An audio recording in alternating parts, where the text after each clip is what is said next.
ब्रह्मा, विष्णु, महेश, हिंदू धर्म के 3 स्तंभ जिनकी शक्ति से ये पूरा संसार चलता है। ब्रह्मा जो सृष्टि के रचयिता हैं, विष्णु जो इस जगत के पालनहार हैं और महेश जो सब कुछ खत्म कर सकते हैं। हमारे पुराणों में त्रिदेव के इस संगम को बहुत पवित्र माना जाता है और इसी पवित्रता का प्रतीक है महाराष्ट्र में गोदावरी नदी के किनारे बसा एक अनोखा मंदिर। एक मंदिर जहां का सबसे बड़ा राज है यहाँ का शिवलिंग, जो धरती के ऊपर नहीं बल्कि धरती के अंदर है। एक अकेला ऐसा मंदिर जहां की जाने वाली एक खास पूजा से उन आत्माओं को शांति मिलती है जिनकी मौत अचानक किसी दुर्घटना से हुई हो या किसी नाग की हत्या हो गई हो। गरुड़ पुराण में बताई गई ये पूजा है नारायण नागबली पूजा और वो मंदिर है त्र्यंबकेश्वर महादेव ज्योतिर्लिंग। सदियों पहले ब्रह्मागिरी पर्वत के बीच एक आश्रम बसा हुआ था जहां बहुत से ऋषि मुनि वास करते थे। एक बार वहां भयंकर अकाल पड़ा। हर जीव पानी की एक एक बूंद के लिए तरसने लगा। इस पीड़ा से दुखी होकर गौतम ऋषि ने जल के देवता वरुण देव की आराधना की।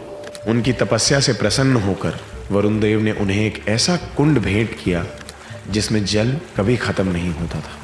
गौतम ऋषि इस कुंड के जल का इस्तेमाल सभी जीवों की सहायता के लिए करने लगे। लेकिन जैसे जैसे इस कुंड और गौतम ऋषि की प्रसिद्धि बढ़ने लगी, आश्रम के दूसरे ऋषियों को इस बात से जलन होने लगी और उन्होंने ऋषि गौतम को नीचा दिखाने का निर्णय लिया। ऐसा करने के लिए उन्होंने गणेश जी की आराधना की। जब गणेश जी प्रकट हुए तो ऋषियों ने गौतम ऋषि को नीचा दिखाने की इच्छा जताई। इस पर गणेश जी ने उन्हें समझाने की बहुत कोशिश की कि ये गलत है। ऋषि गौतम तो सिर्फ अपना कर्तव्य का पालन कर रहे हैं। लेकिन फिर भी जब वो सारे ऋषि नहीं माने तो मजबूर होकर गणेश जी ने एक कमजोर गाय का रूप लिया और ऋषि गौतम के पास पहुंचे। गौ माता की ऐसी हालत देखकर ऋषि गौतम ने उन्हें चारा प्रदान किया। लेकिन जैसे ही उस गाय ने चारे को मुंह लगाया, उसकी मृत्यु हो गई। इस घटना के होते ही सभी ऋषि बाहर आ गए और उन्होंने ऋषि गौतम पर गौ हत्या का दोष लगा दिया। सभी ऋषियों ने मिलकर ऋषि गौतम और देवी अहिल्या पर पत्थर फेंककर उन्हें आश्रम छोड़कर जाने पर मजबूर कर दिया। गौतम ऋषि इस घटना के कारण बहुत दुखी हुए। अपने इस पाप का प्रायश्चित करने के लिए वे शिव जी की तपस्या में लीन हो गए। आखिरकार शिव जी ने उन्हें दर्शन दिए। तब उन्होंने महादेव के सामने गौ हत्या के पाप से मुक्ति पाने की इच्छा रखी। शिव जी पहले से ही सब कुछ जानते थे। उन्होंने ऋषि गौतम को बता दिया कि ये सब बाकी ऋषियों की एक चाल थी। पर क्रोधित होने की बजाय ऋषि गौतम खुश हो गए क्योंकि इसी चाल के कारण उन्हें महादेव के दर्शन प्राप्त हुए थे। और तब ऋषि गौतम ने सिर्फ अपने ही नहीं बल्कि सारी धरती के जीवों के उद्धार के लिए शिव जी से प्रार्थना की कि वो देवी गंगा को धरती पर प्रकट करें।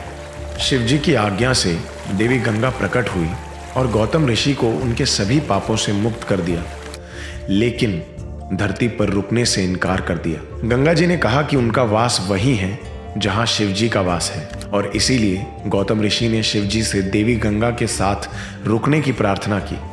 भगवान शिव ने इस स्थल पर निवास करना स्वीकार किया और देवी गंगा ने भी अपना स्थान ग्रहण किया और इसी तरह त्र्यंबकेश्वर मंदिर का जन्म हुआ, जहां शिव जी का ज्योतिर्लिंग दक्षिण गंगा यानी गोदावरी के किनारे स्थापित है।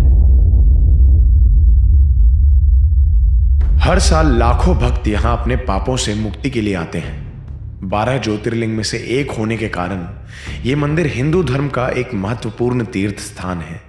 लेकिन इस मंदिर की सबसे खास बात है इसमें स्थापित शिवलिंग। त्र्यंबकेश्वर मंदिर में बसा अद्भुत शिवलिंग दुनिया का अकेला ऐसा शिवलिंग है जो जमीन के ऊपर नहीं बल्कि जमीन के अंदर एक छोटी सी कैविटी में स्थापित है। मंदिर के गर्भगृह के बीचों बीच एक खोखली जगह है जिसमें 3 छोटे छोटे शिवलिंग हैं और हर शिवलिंग का एक रूप है, ब्रह्मा, विष्णु और महेश यानी शिव जी का। और यही कारण है कि इस शिवलिंग का नाम त्र्यंबकेश्वर है। त्र्यंबक का अर्थ होता है 3 भगवान यानी त्रिदेव के संगम का प्रतीक। सिर्फ यही नहीं, इस शिवलिंग से कई प्रकार की सिंबलिज्म जुड़े हुए हैं। शिवलिंग की 3 आंखें सूर्य, चंद्र और अग्नि को सिंबलाइज करती हैं और इस शिवलिंग की पूजा केवल एक देवता नहीं बल्कि एक साथ तीनों देवताओं यानी त्रिदेव की पूजा के समान होती है। ऐसा माना जाता है कि जो भी इस मंदिर में दर्शन करने आता है वो त्रिदेव के आशीर्वाद से इस संसार के चक्र से मुक्त हो जाता है और उसे मोक्ष की प्राप्ति होती है। ऐसा माना जाता है जब गंगा जी यहाँ प्रकट हुई थी तो उनका बहाव इतना तेज था कि कोई भी उनके पास नहीं जा पाता था, और इसीलिए ऋषि गौतम ने उनके बहाव को थोड़ा धीमा करने के लिए नदी के किनारे कुशा नाम की एक घास लगाई। इस जगह को कुशावर्त कुंड के नाम से जाना जाता है, जो इस मंदिर में दक्षिण गंगा यानी गोदावरी का प्रतीक है। कुशावर्त कुंड के जल में एक बार स्नान करने के बाद इंसान के सभी दुष्कर्म धुल जाते हैं। इन रिचुअल्स के अलावा एक और चीज है जो इस मंदिर को खास बनाती है, सिंहस्थ यानी कुंभ का मेला। सिंहस्थ का आयोजन भारत में 4 जगहों पर होता है, प्रयागराज, हरिद्वार, उज्जैन और नासिक। नासिक में हर 12 साल में त्र्यंबकेश्वर मंदिर के परिसर में सिंहस्थ की व्यवस्था की जाती है, और इसीलिए इस मेले को नासिक त्र्यंबक कुंभ मेले के नाम से जाना जाता है। इस दौरान लाखों भक्तों की भीड़ यहाँ आकर्षित होती है, जो भगवान शिव की आराधना कर गोदावरी के पवित्र जल में स्नान करके अपने पापों का प्रायश्चित करते हैं। तो ये थी कहानी 12 ज्योतिर्लिंग में से एक त्र्यंबकेश्वर महादेव की। इस मंदिर के अलावा एक और मंदिर ऐसा है जो कि 12 ज्योतिर्लिंग में से सबसे ऊंचाई पर बसा मंदिर माना जाता है। सुंदरता और भक्ति का एक यूनिक कॉम्बिनेशन, केदारनाथ मंदिर। अगर आप इस मंदिर के बारे में और जानना चाहते हैं तो हमारी ये वीडियो ज़रूर देखिएगा। आपको हमारी ये वीडियो कैसी लगी हमें कमेंट्स में ज़रूर बताइए।